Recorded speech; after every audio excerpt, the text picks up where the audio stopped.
বাঁশের লাঠির মাথা পেরিয়ে দড়ি টানে টানে বাজারের উপরে ঝুলছে প্লাস্টিকের ঝুড়ি। মাথা তুললেই চোখে পড়ে দাঁড়িপাল্লা, যেন আকাশটাই হয়ে উঠেছে নীরব প্রচারণার বিলবোর্ড। এক্সট্রিম মশার কয়েল প্ল্যান্ট ফাইবার দিয়ে তৈরি, তাই সহজে ভাঙে না, সুগন্ধিযুক্ত ও নিরবিচ্ছিন্নভাবে জ্বলে। ডেঙ্গু, চিকুনগুনিয়া বাহি সহ যে কোনো মশার বিরুদ্ধে দেয় এক্সট্রিম সুরক্ষা।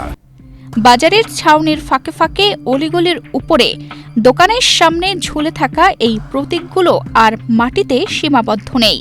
শব্দ নেই, মাইক নেই, তবু আকাশ জুড়ে ছড়িয়ে ছিটিয়ে দাঁড়িপাল্লা। সাধারণ ভোটারদের আকৃষ্ট করতে যশোর ১ আসনের শার্শা উপজেলায় প্রায় সব বাজারে বাঁশের লাঠির সঙ্গে প্লাস্টিকের ঝুড়ি লাগিয়ে দাঁড়িপাল্লার প্রচারণা চালানো হচ্ছে। নির্বাচনী আচরণবিধি লঙ্ঘন করে আসনটিতে জামায়াত ইসলামীর দাঁড়িপাল্লা প্রতীকের এভাবেই প্রচারণা চালানোর অভিযোগ উঠেছে। বেনাপোল প্রধান সড়ক সহ বিভিন্ন বাজার, ওয়ার্ড ও অলিতে গলিতে দাঁড়িপাল্লা প্রতীক ঝুলিয়ে রাখা হয়েছে।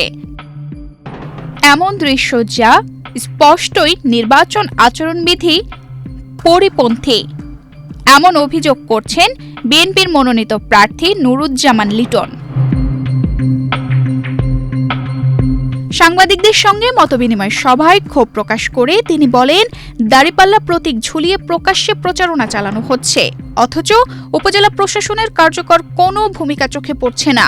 সংবাদ সম্মেলনে অভিযোগ করে তিনি আরও বলেন, এ বিষয়ে শার্শা উপজেলা নির্বাহী কর্মকর্তা ও রিটার্নিং অফিসারের কাছে একাধিকবার অভিযোগ জানানো হলেও এখন পর্যন্ত দৃশ্যমান কোনো ব্যবস্থা নেওয়া হয়নি।